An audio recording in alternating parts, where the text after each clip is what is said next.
What's up, everybody? It's another edition of the On the Mic podcast, and tried doing this late last fall where I was going to do my own sit-down podcast, and here we go again. We're going to take another stab at it. More to come moving forward as kind of get things lined up in place. But now it is fight day. Usually, you guys know I like to have people on to discuss the UFC pay-per-views. Couldn't get it done this week. That's fine. I'm here for you guys. UFC 284 in Perth, Australia, just about, 3-4 hours away. It's going to be a fun time. One day I'll do a live show. But here's what I'm going to do. I'm going to give my thoughts on the main event, co-main event title fights, 2 title fights, interim featherweight championship, Josh Emmett, Yair Rodriguez, and the number 1 on the line and the lightweight title on the line, number 1 pound for pound ranking, that is. Alexander Volkanovski, the reigning UFC featherweight champion, and the reigning defending lightweight champion, Islam Makhachev. They'll main event tonight in Perth, Australia.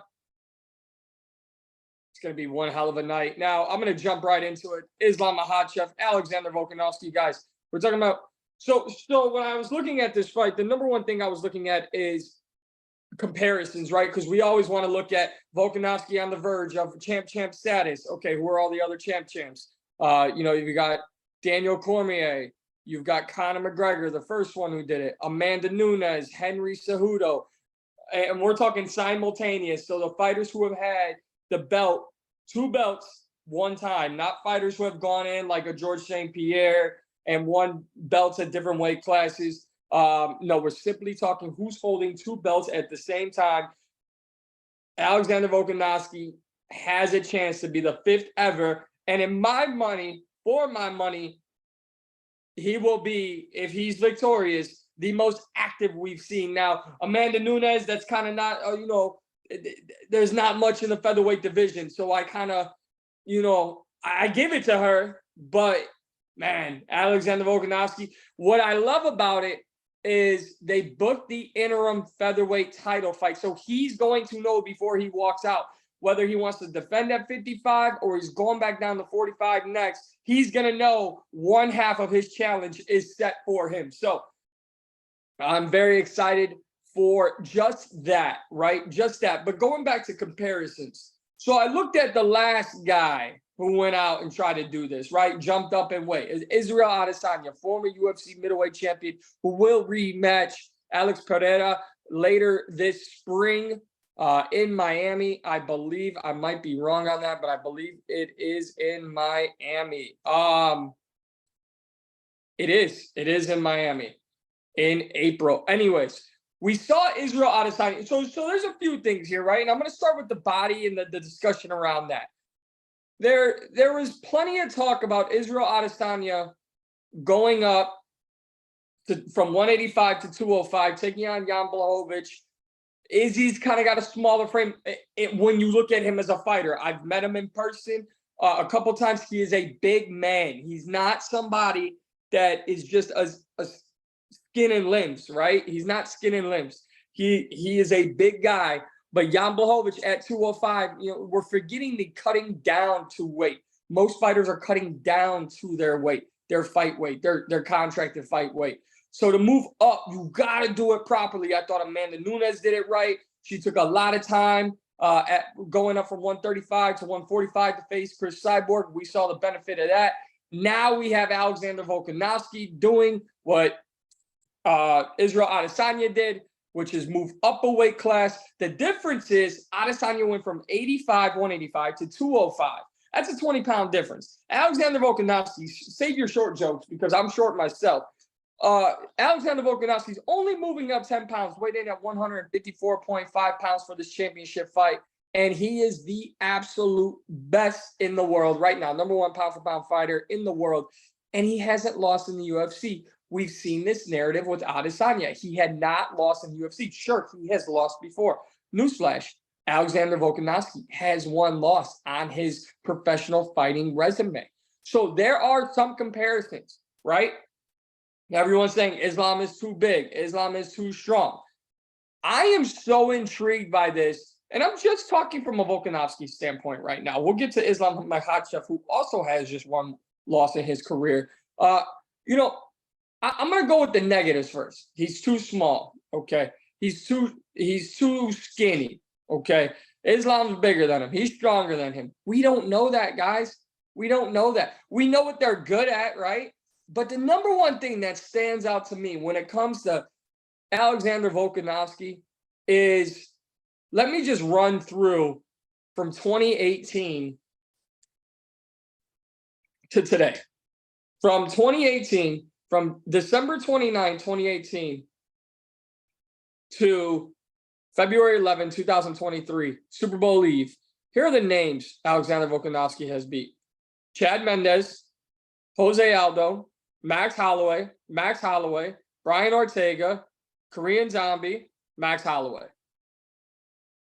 You could look at that and say, it's just 3 fights against Max Holloway and older Jose Aldo, Brian Ortega, and then Korean Zombie because he had to fight somebody. That's all fine. I'll hear that narrative. But here's what I will say. Max Holloway, no matter what, whether it was fight 1, 2, or 3, people never counted him out. They only fought to one split decision. But yet, here was Alexander Volkanovski beating Holloway once, giving him his rematch, beating him in a split, then beating him a third time. He just continued to take on the challenge and the great mystery that is Max Holloway, and he solved the puzzle each and every time. We saw in my favorite Alexander Volkanovski moment, Brian Ortega has a choke stink. That guillotine was so deep at UFC 266, and Volkanovski found a way out and found a way to win. So when you start off with attributes of this guy's too small, you can't question heart. And you can't question what this man has done in the UFC and his professional fighting career. Now, he has laid to waste everyone at 145 pounds that has been put in front of him. I think he's got the advantage on the feet. We're going to find out. We're going to find out the wrestling powers of Alexander Volkanovski, because I know Islam Makhachev, as we transition over to him, I know Islam Makhachev wants to talk and say he wants to knock him out. He wanted to submit Charles Oliveira. He did that in one of the best fights we have seen from Islam, and really one of the best title fights the UFC could have put on in 2022. Islam claiming lightweight title over Charles Oliveira, but he wanted to go to the ground with Charles Oliveira. He wanted to finish him at his own game. Sounds very similar to John Jones. He wants to beat you at your own game. Islam Makhachev has a chance to become the best fighter currently in the world. And he'll do so with a win and retain his belt over Alexander Volkanovski. But I do say I would not stand in trade with Alexander Volkanovski. I just wouldn't. We've seen him do it to everyone I just mentioned: Jose Aldo, Chad Mendes, Brian Ortega, Max Holloway. He, standing TKO against Korean Zombie. There is without question an advantage for Alexander Volkanovski on the feet. Now, Islam Makhachev, Khabib family ties, right? Like father's plan. I understand all of this, and I believe Khabib when he says Islam Makhachev will be one of the greatest fighters of all time. He is the best fighter in the world. Khabib has said that. Currently, he's got to prove that, and he can prove that tonight at UFC 284. The wrestling, I'm still ready to give that to Islam Makhachev. I'm still ready to give all the groundwork to Islam Makhachev, because it's not like we're seeing Alexander Volkanovski with all these takedowns and all these, submissions. We're not seeing that. But what I do know is that Islam Makhachev could be in trouble if he decides he wants to stand in trade with Alexander Volkanovski. Now, the one thing I don't get, and the one thing that actually kind of fires me up, we're talking about a guy who's never lost in the UFC, being Alexander Volkanovski. Sorry, I'm pulling some stuff up on the computer here. And currently at 3:01 Eastern time, I'm Central, so 2:01 Central time. I'm going to pull up the live odds here, see what I can find currently, because I find it to be absolutely insanity. Newsflash, Alexander Volkanovski is he is a plus 310. That means Islam Makhachev minus 390, nearly a 4-1 favorite. Can we stop sleeping on Alexander Volkanovski? I mean, what more does he have to do in order to get some respect? I'm not going to say put some respect on his name. Without a doubt, there is nothing more that Alexander Volkanovski, and here comes my bold comment of the day, without a doubt, if Alexander Volkanovski defeats Islam Makhachev, we are not talking about the greatest fighter currently walking planet Earth. We are not talking about the pound-for-pound #1 fighter of all time. We are not talking about a future Hall of Famer. We are talking about, hands down, Mount Rushmore, one of the very best fighters we have ever seen grace any octagon, any cage, any promotion. Especially if he gets a finish. If he gets a finish, all the shoeies in Australia, every shoe in Australia should have a beer in it. Alexander Volkanovski, who has already cemented his Hall of Fame legacy, will go into legendary status. Now, Islam Makhachev, this is the best fight for him. This is the most marketable fight for him. He's beaten Charles Oliveira. I mean, who right now in the top 5? Dustin Poirier, Justin Gaethje, Beneil Dariush, Michael Chandler. Who there? I mean, the thing for me is all those guys could make a case, right? All those guys.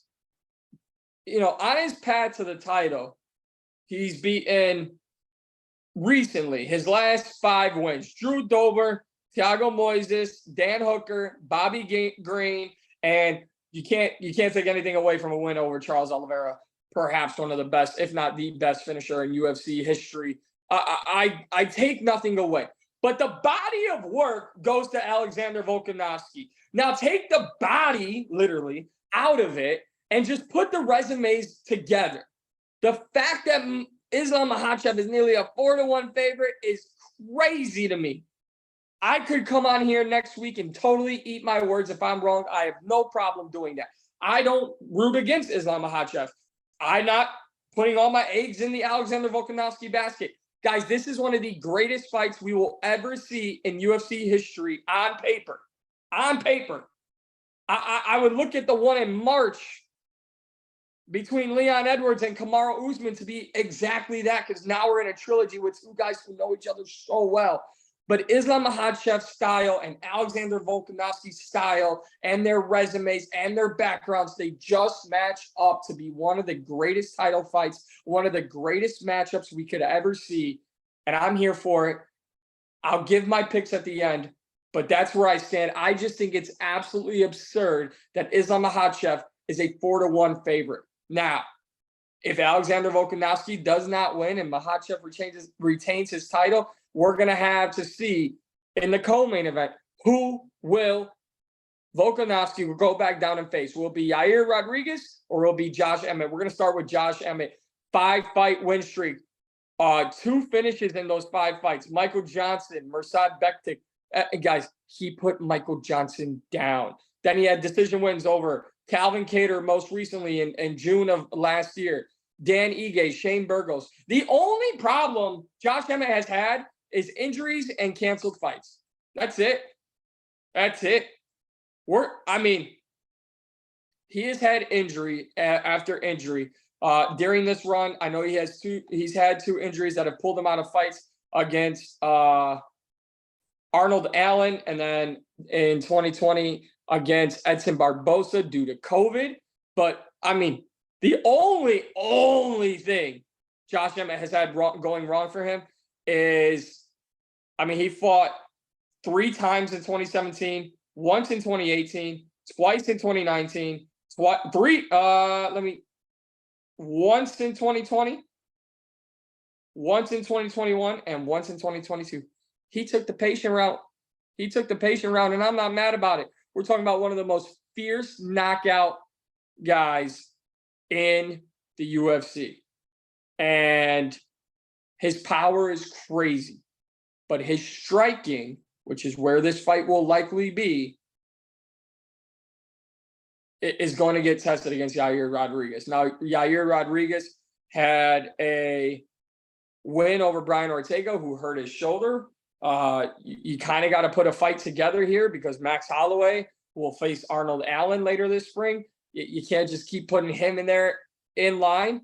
The crazy thing is, Josh Emmett alluded to this, Alexander Volkanovski campaigned for an interim title fight. So you get two of the very best in the featherweight division. If nothing more, you guys, you've got the number 2 against the number 5. Max Holloway sits at 1 in the rankings.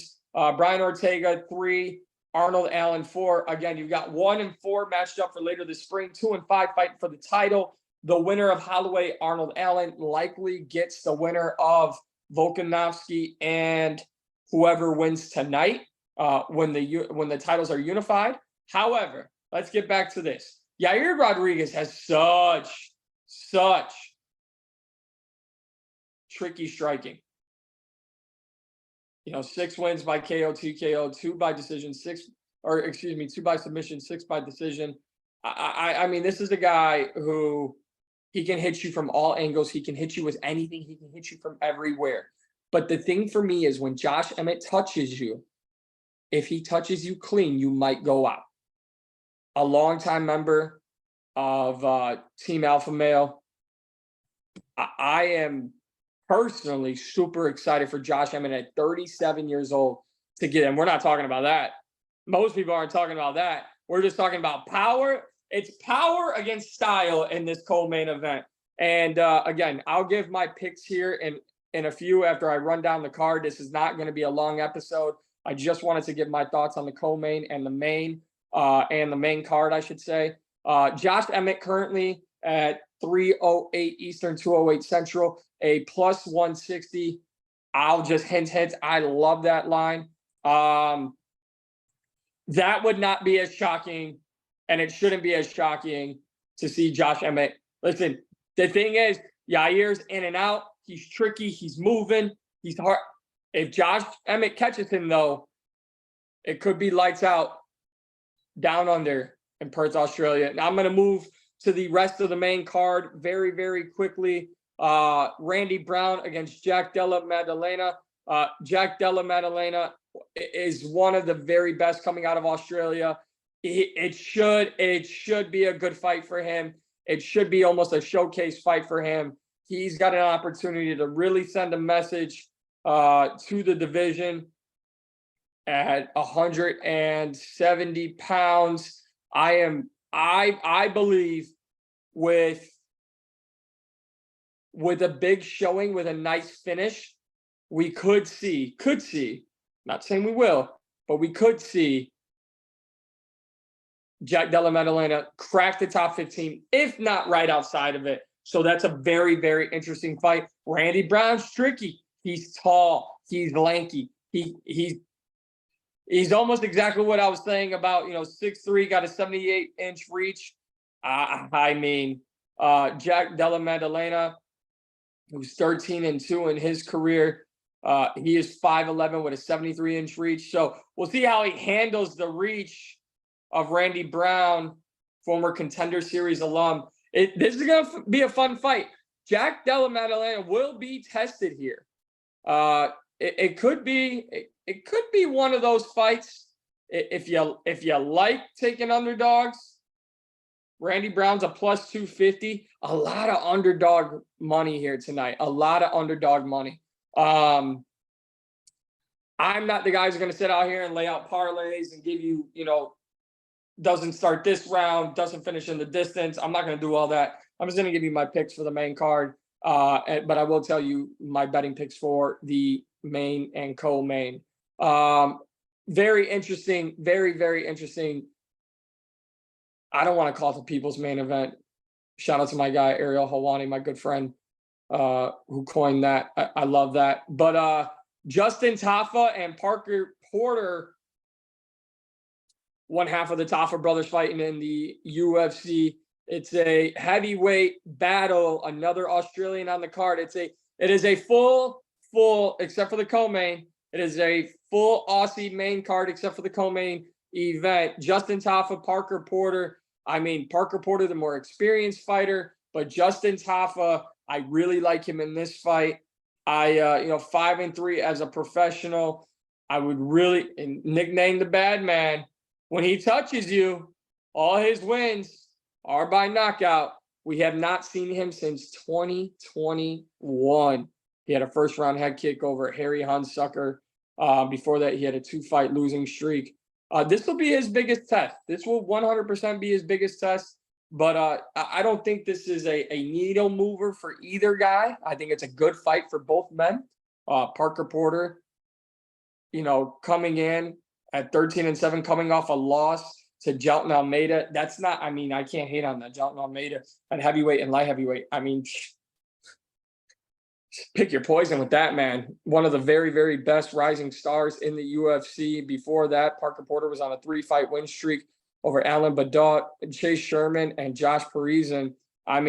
Let's see what happens here. I think this is the best test for both men, as we currently sit in their careers. So that should be a fun one. Heavyweights, the boys will be throwing. Somebody's going down. And then my favorite, I love this. What a light heavyweight main card opening banger. Jimmy Crute, Alonzo Menifield. And I want to say it was either Jimmy Crute or Paul Craig. I want to say it was Jimmy Crute. Very quick story. I was working for SiriusXM, and I believe I was working with Jimmy Smith, the very, very great Jimmy Smith, who I have the utmost respect for. And I believe it was a Teofimo Lopez Vasily Lomachenko boxing fight. They asked me if I was watching it. And I was like, yeah, I'll watch it. I was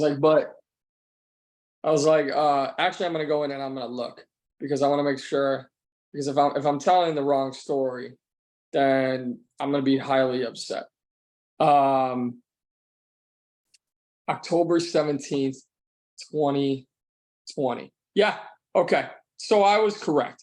October 17th, 2020, that week of, Jimmy Smith says, hey, you watching this huge boxing fight? I go, yeah, I will, but it was a UFC fight night, and this is where I got a lot of my flack from.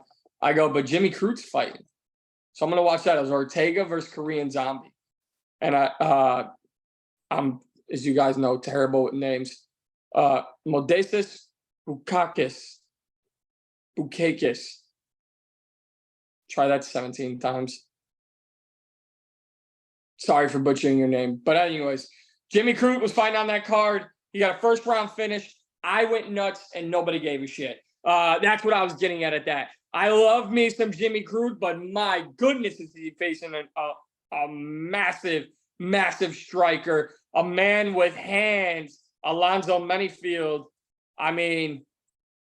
Goes by atomic for a reason. When he touches you, 9 wins by KO. He's on a 2-fight win streak. I'm very, very excited to see this fight.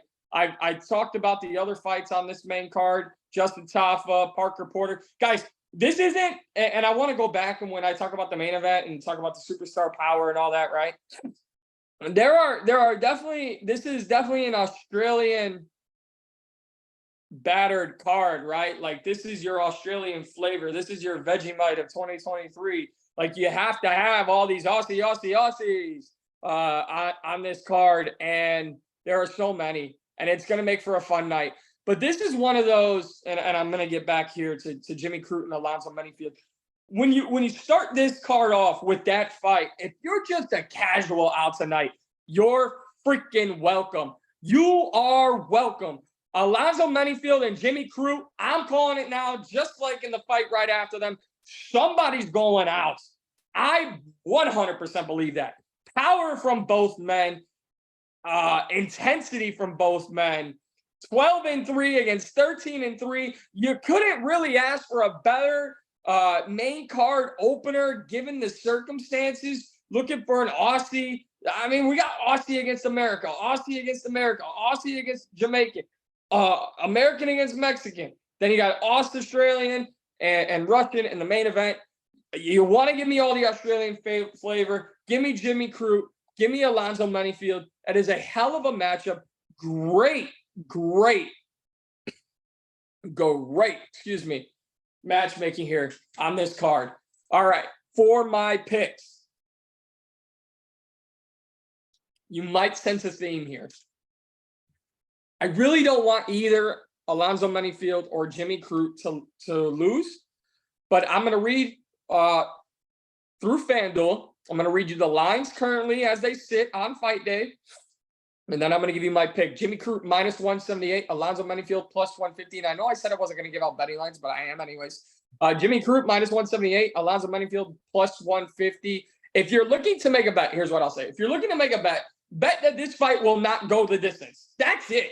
Because it's not. It is not going the distance. I'm taking, yeah, of course, because I almost watched him over a Vasily Lomachenko, Teofimo Lopez boxing match. Give me Jimmy Crute in this matchup. Parker Porter, Justin Tafa. Tafa's been away for a while. It's heavyweight, though. Anything can happen. I like Justin Tafa in this one. I might go an upset here just for sake of going an upset. No, I'm not going upset here. Randy Brown, Jack Della Maddalena. And again, this isn't because I have favoritism or anything. This is just how I see these fights going. Just giving my picks, and then I'm going to get the hell out of here. Not here to offend anybody. I like Jack Della Maddalena in this fight. I expect him to continue his meteoric rise inside the UFC. Like I said, former Dana White Contender Series alum, has 3 wins in a row since joining the UFC.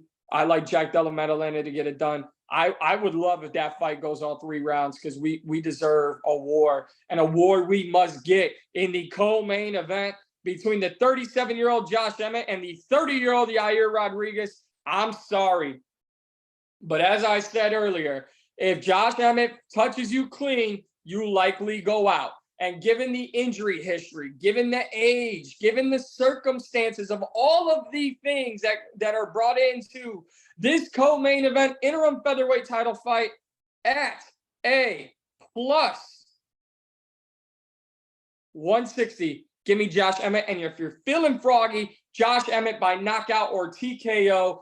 I really like Josh Emmett to send a shockwave to that featherweight division. And he's going to need to, because in the main event, I'm sorry, I have to do it. I'm not going to tell you to place your money on it. I still can't explain to you how he is a nearly 4-1 favorite, Islam Makhachev. I want to say Makhachev gets it done, but I just can't count out Alexander Volkanovski, undefeated in the UFC, the longest winning streak there is. I believe it's 22 fights in a row. This man is on a different level, and as I said, with a win tonight, I'm putting him, John Jones, Anderson Silva, Khabib. I am putting him in that category. Now flip it around, and if Islam Makhachev can make his first 2, because coming up, everyone said, oh, he doesn't fight anyone in the top 10. He doesn't fight anybody in the top 5. He hasn't fought contenders, former champions. If he beats Charles Oliveira and he beats Islam Makhachev, we're talking about, without a doubt, the #1 pound-for-pound fighter in the world. Give him a couple more fights. Give him a couple more wins in a row. We're talking about one of the best lightweights to ever do it. But Volkanovski not only cements his Hall of Fame legacy tonight, I believe he cements his legendary legacy tonight. Alexander the Great Volkanovski, I'm taking him to win at UFC 284. Guys, I wasn't here for a long time. I was only here for a good time. I want to please ask all of you to please subscribe. I don't do like the little editing graphics. Coming soon, though. Please subscribe to my channel for more. I may come out with a Super Bowl Sunday special. Chiefs, Eagles. We'll see what happens in that one. But for now, signing off, it's Mike Pendleton. Follow me on Twitter at MP2310. You can find the YouTube channel. Obviously, if you're watching this, you're on the YouTube channel. So do me a favor, hit like, hit subscribe, tell a friend to tell a friend. You can follow my work on Facebook. You can follow my work on Instagram. You can follow it on Twitter, is where I post most of my work. Thank you all very much for tuning in. Enjoy the fights. Have a couple cold ones if you're going out for them. Be safe. And let's watch a legendary night of fights. Until next time, we'll see everybody.